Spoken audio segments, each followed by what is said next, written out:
Top tout le monde, bienvenue à un nouvel épisode du LDM Podcast, la discussion média. De quoi je veux parler avec vous aujourd'hui? Je veux vous parler du président Biden et du l'ancien président Trump, qui ont eu leur débat il y a quoi, deux jours, 3 jours. J'ai essayé de suivre le débat, c'était d'un ennui total. C'était tellement mauvais. J'ai essayé d'écouter une première fois, je me suis endormi. Je me suis réveillé, j'ai réessayé d'écouter une deuxième fois. Je me suis réendormi à nouveau. Tellement que c'était mauvais. Il y en a un, c'est un criminel puis il s'en sort. Peu importe le nombre d'accusations qui lui tombent dessus, ça va être le prochain président des États-Unis. Tout le monde le sait. Joe Biden, qui est très malade, et ça paraît publiquement qu'il est malade. Écoutez, le gars, il peut presque pas enligner deux phrases ensemble sans avoir l'air fou. Et si vous voyez de ces temps-ci, il fige. Il fige. Je sais pas qu'est-ce qui se passe. Neurologiquement, dans sa tête, il y a quelque chose qui est débalancé. C'est clair que ça va pas bien du côté de Joe Biden. S'il était ici, si c'était un candidat qui viendrait du Québec, ça serait quelqu'un qui serait juste bon à être placé en CHSLD. Parce que, franchement, je ne sais pas comment il tient.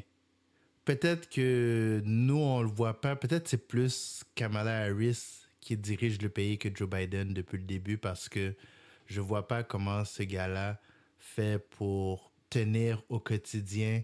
Je peux pas imaginer cet homme-là être capable de lire des rapports de plusieurs pages.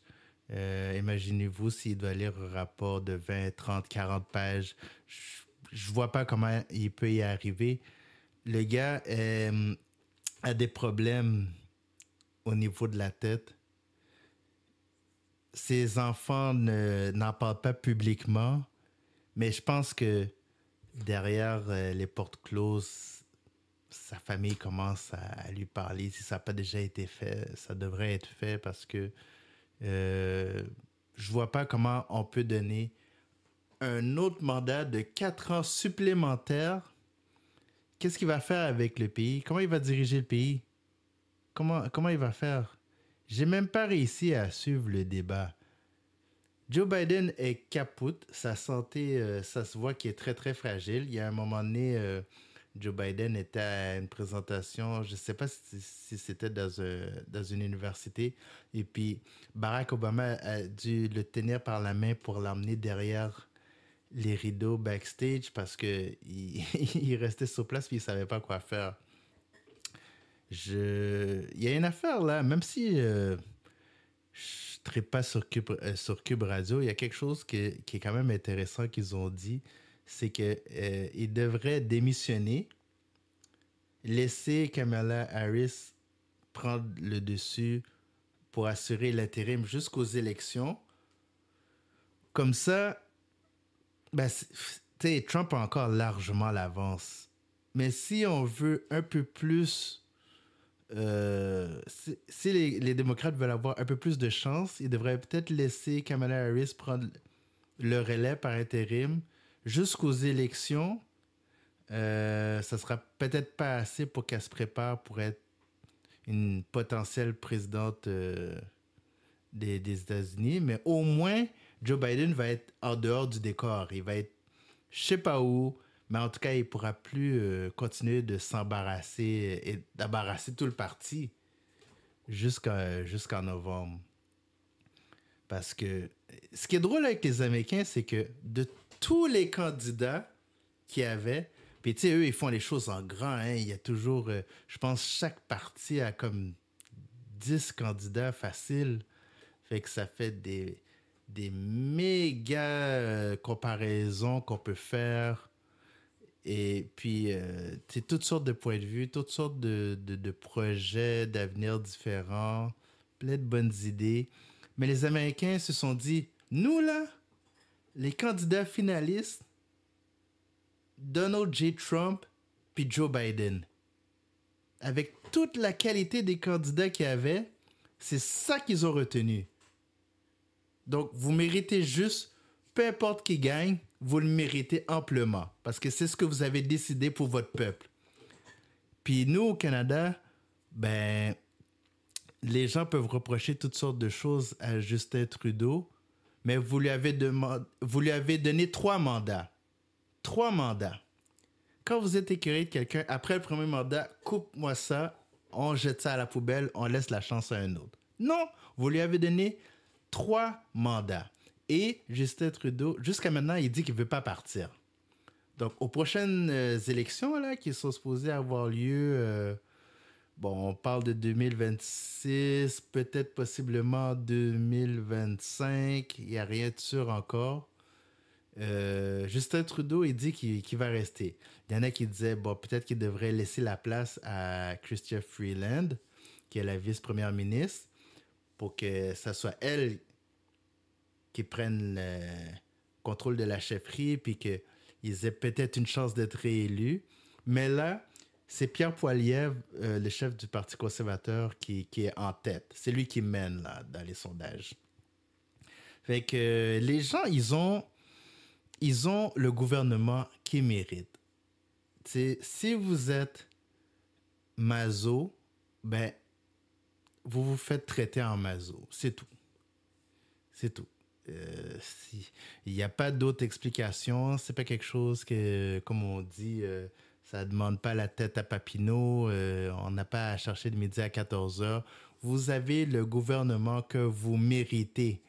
Ceux qui restent à la maison et qui ne votent pas le soir des élections, ben, vous faites partie du problème malheureusement parce que euh, on pourrait avoir des résultats différents, mais il y a tellement de gens qui restent à la maison. Le pourcentage à chaque année, ben, à chaque élection, là, le taux de participation est tellement bas à chaque élection que ça donne... On doit faire avec ce qu'on a. Fait que là, pour les prochaines élections, encore, ben là, plus pour le Canada, puis ce qui en sera pour le Québec, là, choisissez bien votre prochain premier ministre. Regardez-les en entrevue, continuez de les suivre, puis faites un choix éclairé. Pas un choix... c'est souvent les gens ils disent on va choisir le moins pire des deux. Ben, le moins pire des deux, ça donne parfois le pire choix. Fait que choisissez bien, parce que si vous donnez un troisième mandat à la CAQ puis vous êtes tanné de voir la CAQ, ben, c'est pas la CAQ qui a à blâmer. Si les gens ne veulent pas que les libéraux au fédéral reviennent avec un quatrième mandat, ben, faites poser le bon geste en conséquence. Il n'y a pas de recette miracle. En tout cas, j'espère que vous allez être bien concentré, que vous allez faire le bon choix pour les prochaines élections provinciales et fédérales. Bon, c'est sûr aussi, si on peut mettre une petite note par rapport aux élections de municipales, là. Ça, je ne sais pas si ça va être quand les prochaines élections, mais en tout cas, ça viendra à un moment donné. Si vous donnez un troisième mandat à Valérie Plante, plaignez-vous pas après que ça va continuer de s'empirer à Montréal. Tous ces foutus chantiers de construction, hey, il y en a encore plus que l'année passée. Il y en a encore plus. Puis avec toutes ces pistes cyclables, en tout cas, les pistes cyclables, j'en ai déjà parlé, mais les chantiers de construction, c'est sans fin. C'est honteux. C'est honteux comme ville. Fait que j'espère que pour les élections municipales, vous allez faire le bon choix aussi. En tout cas, c'était mon sujet pour aujourd'hui. Comme d'habitude, vous pouvez toujours laisser des commentaires. Vous pouvez laisser un email à la discussion à commercial@gmail.com. Vous pouvez aller sur mon site www.ladiscussionmedia.com. Donc, en tout temps, vous pouvez laisser des commentaires en dessous de la vidéo, partager Partagez mon podcast qui est disponible sur Spotify, Amazon Music et YouTube. Et je vous dis à la prochaine. Peace!